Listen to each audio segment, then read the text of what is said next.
Have you ever heard of a pilot so bold, so audacious, that he defied direct orders to revolutionize aerial warfare? This is the incredible true story of one man whose forbidden bombing technique sent shockwaves through the enemy, sinking an astonishing 12 ships in just 3 days. It's a tale of courage, innovation, and bending the rules when lives are on the line.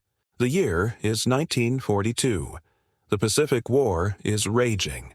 Allied forces are locked in a desperate struggle against the Japanese Empire. In the skies over New Guinea, a group of American pilots are facing a grim reality. Their B-25 Mitchell bombers are designed for high-altitude bombing, a technique that's proving disastrously ineffective against agile, maneuvering enemy ships.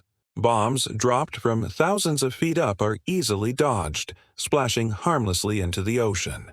For the pilots, each failed mission means wasted resources and, worse, a higher chance they won't make it back home. Morale is plummeting. They need a new strategy, and they need it fast. Enter Major Bill Benn. He wasn't just another pilot. He was a thinker, an innovator, and he was sick of watching his men fly into danger for nothing. He observed the failed high-altitude runs and came to a radical conclusion. What if, instead of going high, they went low? Dangerously low. So low, in fact, that they could practically skip their bombs across the water like stones. This technique, which would become known as skip bombing, was unheard of. It was risky, untested, and most importantly, it went against every regulation in the book. The concept was simple, yet terrifying. The pilot would fly his bomber at full throttle just a couple hundred feet above the waves, straight into a hailstorm of anti-aircraft fire. At the last possible second, he'd release his bombs. Instead of plummeting, the bombs would skip across the water's surface, maintaining their momentum, and slam directly into the hull of the enemy ship, just at the waterline. If it worked, it would be devastating. But the if was a big one. Flying that low made the bomber a massive, easy target. One wrong move, one lucky shot from the enemy, and it was all over. Major Benn knew he couldn't get official approval for such a reckless-sounding maneuver. The top brass would never sign off on it. So he decided to take matters into his own hands.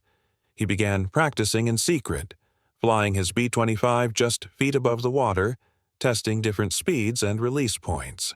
He and a small, trusted group of pilots modified their bombers, adding extra machine guns to the nose to suppress enemy fire during their approach.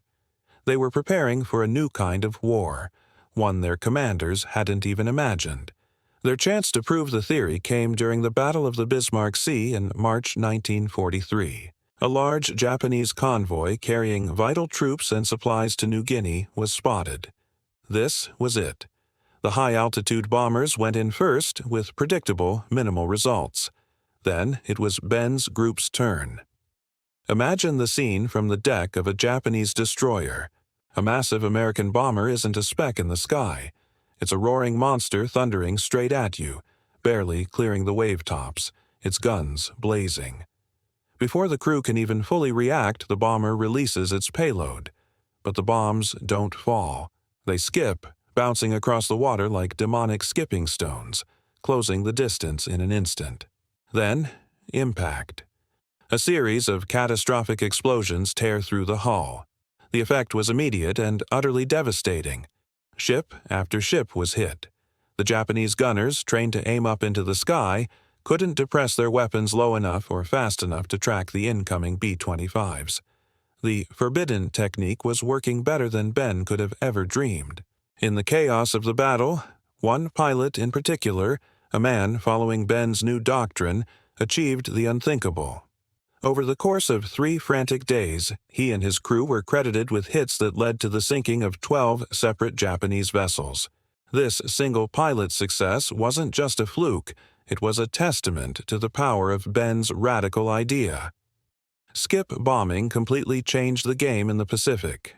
It turned the B-25 Mitchell from a relatively ineffective anti-shipping weapon into the most feared ship killer of the war. News of the stunning success in the Bismarck Sea spread like wildfire. Suddenly, the forbidden technique wasn't forbidden anymore. It became standard doctrine, taught to new pilots and adopted across the theater. Major Ben's gamble had paid off spectacularly. By daring to defy convention and trust his instincts, he not only saved countless Allied lives, but also dealt a crippling blow to the enemy's naval capabilities. It's a powerful reminder that sometimes the greatest innovations come from those brave enough to challenge the status quo and write their own rule book. The story of that one pilot, sinking 12 ships in 3 days, isn't just a war story. It's a legend of ingenuity born from desperation. This incredible chapter of history shows how one person's courage and innovative thinking can alter the course of events. It's a powerful lesson that resonates even today. Thanks so much for watching and diving into this amazing story with me. If you enjoyed this, please hit that like button and consider subscribing for more tales of incredible history. We'll see you in the next one.